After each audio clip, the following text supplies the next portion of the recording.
Welcome to LEAD 751D, Organizational Ethics and Decision Making. The purpose of this presentation really is to just try to set some expectations for our asynchronous 8-week online course.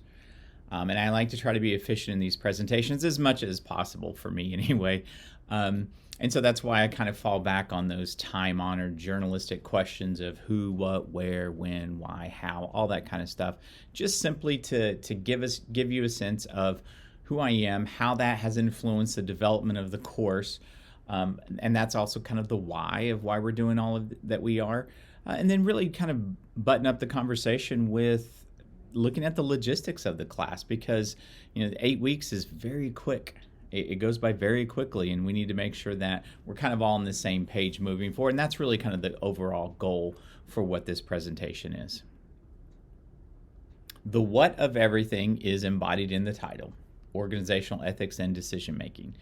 As you can kind of see there are two very, very large and complicated things that we are trying to address. Ethics, being able to understand how to make decisions. Those two things are going to, for you all, go hand in hand in the very complex organizational situations that you all are going to be a part of. And that's something that's always constantly changing. And so I do think it's important, because when we start thinking about right and wrong, understanding what's appropriate, inappropriate, and really trying to parse out or examine those differences, that's a very difficult thing to do, because all of these things are influenced by the personal, family, cultural, social factors that really shape who we are as individual human beings. And they have kind of a communal sense, they have a social aspect, and they really kind of dive down and tap into the personal values and beliefs of people. So that can always get very, very sticky. How do you make decisions while also not getting too emotional? How do you balance or manage those things? Luckily, there's a lot of great work being done both historically and currently, kind of loosely under this umbrella of applied ethics. And really what ethics is, it's a series of frameworks. It's a way to provide some scaffolding so that we can look at and understand things around us. So really, ethics are just going to serve as our guide into examining all the different things that you all as leaders are going to have to address or confront within these very complex organizational environments and situations. I think it's also important to note there's a lot of great work being done in the world of leadership, right? Whether you're a kind of behind the scenes researcher and scholar, or you're someone who's out in front of groups working with businesses, nonprofits, educational communities, civic communities, neighborhoods, things like that. It doesn't necessarily matter, but people are developing a lot of different processes that we can use, tools, if you will, that we can use to guide our understanding and ability to make effective decisions. I do think it's important here. We have well over 100 years of social science that shows that decisions that are made in alignment with frameworks or things like that tend to be more effective.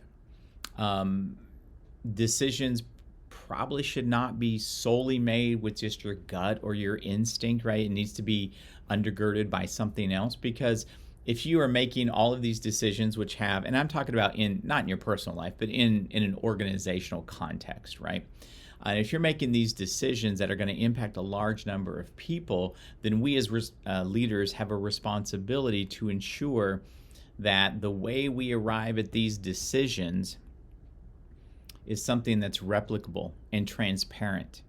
And it needs to be more than just my opinion, because you as an individual have your own opinion. If everyone has their own opinion and they're all equally valid and just, then it's going to be very difficult for us to kind of move forward in a collective sense. That's why I really like to look at the work that's being done in applied ethics, look at the effective decision-making tools that are available to us now, and try to blend those throughout the semester.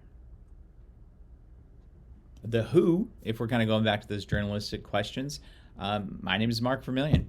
I'm the chair for the Department of Sport and Leadership Studies here at WSU. Probably a little bit more germane to you all, I'm the director of the Organizational Leadership and Learning Degree Program, of which this class is part of that program. Many years ago, the at the time President Bardo came to our unit and asked me to start a Bachelor's of Applied Science here at WSU. And we sort of connected that applied science aspect and leadership, and that is the Organizational Leadership and Learning, or the OLL program as we refer to it. That's what it is. We're always going to have one foot firmly planted in the world of application and doing. And then we're also going to have one foot firmly planted in understanding concepts and ideas. And you all are going to be at the nexus of those two things, which I think is amazingly exciting. It can be difficult at times, but I also think there's just a lot of opportunity for you all to grow, develop, and really start to shape and change these organizations and the communities of which you're a part of. Because I put together the course, so I kind of rely on my training, which has been through history and criminology, sociology, social psychology, industrial and organizational psychology. All of these different things have kind of influenced my worldview in terms of how it manifests itself in the OLL program. These are frameworks. I think it's really important for me to rely on other ideas and kind of bring them together.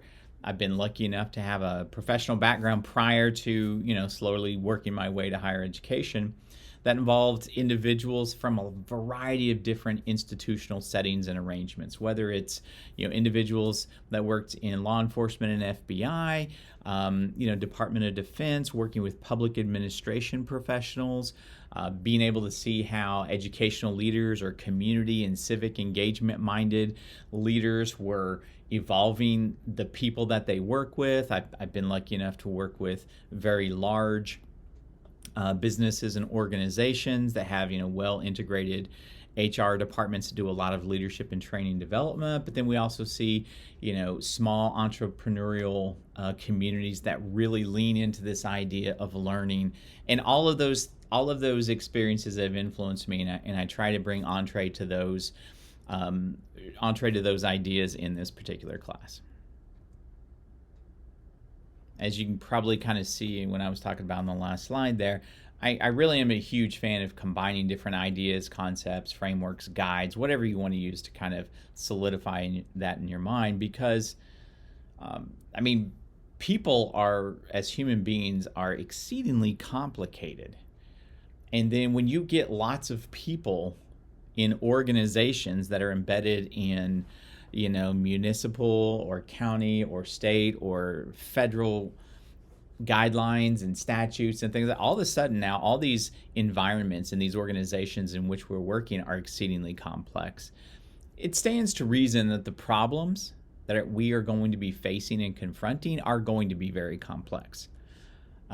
But unfortunately, a lot of people are like, oh, all these complicated factors, yet I want a very simple solution. And I do understand that, right? In this age of efficiency, we want to make sure that, that we're not researching things ad nauseum, and that we're actually able to move the actions of our organization forward. But I'd be remiss, though, if I didn't just simply say, okay, we still need to address complex problems with complex ways of examining these problems, at least to try to make sure that we do them justice and that we are diving down to kind of the root core of everything. And then we can create solutions that hopefully are good for everyone involved. You'll hear this a lot. People talk about critical thinking, and to me, this is what critical thinking is. It has nothing to do with being critical or picking apart different things. It's really about looking at things on a very in-depth level, and that is something that I think is really, really important as you all either are or are becoming impactful leaders in a variety of different organizations, is that we need to understand how and why decisions are made so that we can best prepare everyone, our stakeholders, our personal selves, and then also the people, our colleagues that we work with every single day. So if we go back to the why journalistic question, I kind of fall back on this whole idea of people pursue, whether you want to call it education, skills, training, upskilling, whatever. We pursue knowledge because it's important to who we are as individuals, and it's important to the organizations in which we're going to be operating. And so as I kind of took that idea, and I've used this Venn diagram for, decades now. I was like, okay, well, let's fall back on the people that are far smarter than myself. And we went back to, the ancient Greek philosopher Plato, and he really said that knowledge is the intersection of truth and belief. Very, very simple, right? Now, it's obviously exceedingly complicated once you start diving into it, but so if we want to develop knowledge, and that's what we want to do, whether it's this class or different credentials that you're attaining through work or through industry certifications, it doesn't matter. Truth is going to be the fact, the things that we know, the best practices, conforming to state and federal laws and all those different types of things, right? Truth is a little bit more black and white. Belief is really that awareness and understanding that truth or those facts actually influence you or connect with you, your work, and what it is that you're trying to do. If we're being honest, the belief is probably far more difficult than the acquiring of truth. And the reason I say that is whether you're talking about, Gen AI, if you're talking about large language models, you're talking about even someone my age. I went to school, prior to the internet, right? So like just having all of that information available to us, it's much easier to find content. It's much easier for us to find and locate information. It's much more difficult, and it's a nuanced leadership skill, is to incorporate all of these aspects of information, and maybe they're even from different institutions or organizations or industries and things like that, but believe that those concepts relate to us. And that's really kind of undergirds, granted, we're talking about ethics here, but this acquisition of knowledge, that really undergirds what we're trying to do in this course. In terms of doing things in a course, I think it's really important to set expectations and get away from the philosophy, get away from the kind of abstract for a second, and talk logistics. Okay, this way we all have a clear understanding of what it takes and how we're going to navigate things here in this class. This is an 8-week online course. We do not have required class meetings or anything like that. This is asynchronous, meaning that we are not required to meet. You and I can meet at, based off of schedules and things like that, whether that's Teams or Zoom or a phone call or, conversating through email or through Blackboard Messenger. It doesn't matter. We can communicate, but the class is set up as an asynchronous course so that there is no requirement on your time to meet for class meetings. Okay. I think it's important, and I do this with all my courses. I post all of the course materials ahead of time before the class starts, because everyone has very complicated schedules. You're dealing with maybe a professional life, you're dealing with familial responsibilities, maybe a modicum of a social life you're still trying to maintain. All these different things are impacting your time and availability. So I want to make sure that that everything is on the class ahead of time. There is no adaptive release in this class. You can work ahead if you would like. Okay.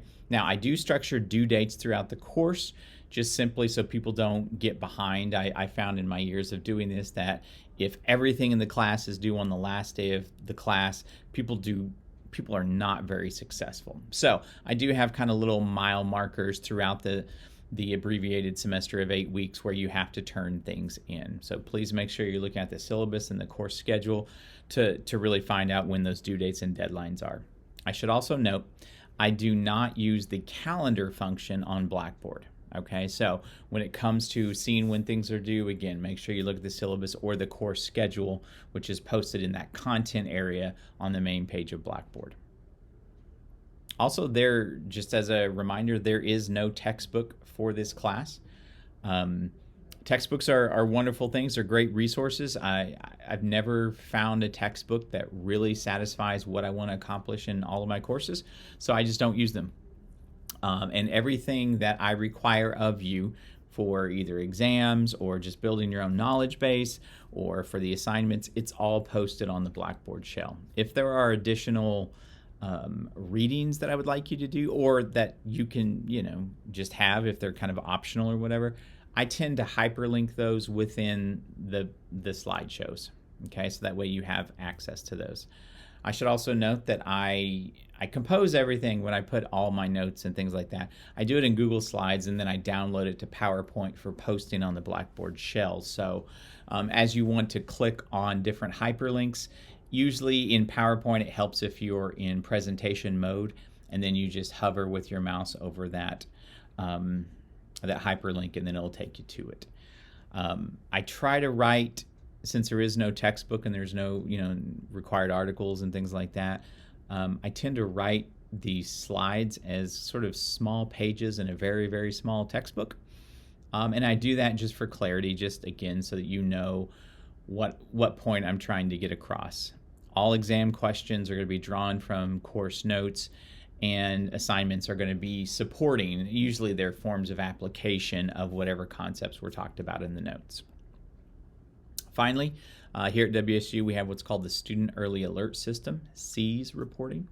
And it's really just an opportunity for if someone has, they kind of slip up and maybe they miss a due date or a deadline, I can go into this system, mark them, and then they receive an auto-generated email from the university. Now, it says it's from me, it's not. And it really just says, hey, look, you missed this. Please make sure that you communicate and contact me. That's all the SEAS system is meant to do. It's not punishing you in any way. It's simply saying, hey, look, maybe you tripped up on some things. Please reach out to your instructor and make sure you all get on the right track moving forward. Finally, I think it's really interesting, things are very complicated, right? The social world is complicated. Business, nonprofit, education, athletics, all these things are just very complicated. And here in higher education, we try to develop or prepare students through general education to really see a lot of different things and be able to address a lot of different dynamics. And I think that's a really nice way of kind of looking at what this particular degree program and hopefully what this class is about, is that you all as organizational leaders, my goodness, you're going to need to know a lot about everything. Right? Just look at the responsibilities that are expected of leaders within organizations, and that whether it's helping support colleagues, or how to motivate subordinates, or how to impact in a positive way the communities that support your business or your nonprofit. Like, there's just a lot. And so we want to make sure that you all have a broad base of knowledge so that you can be flexible and address all of these different dynamics. And maybe even more, it's about the process for me. One of my favorite phrases, process, not content, right? And to me, that's really what ethics is about. If you examine the process of having to make a decision, and you look at and try to understand all aspects of it, then you as a leader can be more impactful, and the decisions that you make can be impactful and as beneficial to everyone as possible. Okay? We're going to try to cover a lot of ground. There's a lot of information out there, and the things that I present, I try to curate an opportunity with this information. These are not the only ideas. This is just my best effort to try to bring together some things for you to think about in this abbreviated 8 weeks. So moving forward, please make sure you reach out. If you have any questions, well, I'll do whatever I can to assist. And good luck with the semester. And please make sure that you communicate with me. Communicate. And if we do that, then 9 times out of 10, everyone has a great semester and we're able to accomplish what we need moving forward. So good luck with the rest of your semester, and I will talk to you later.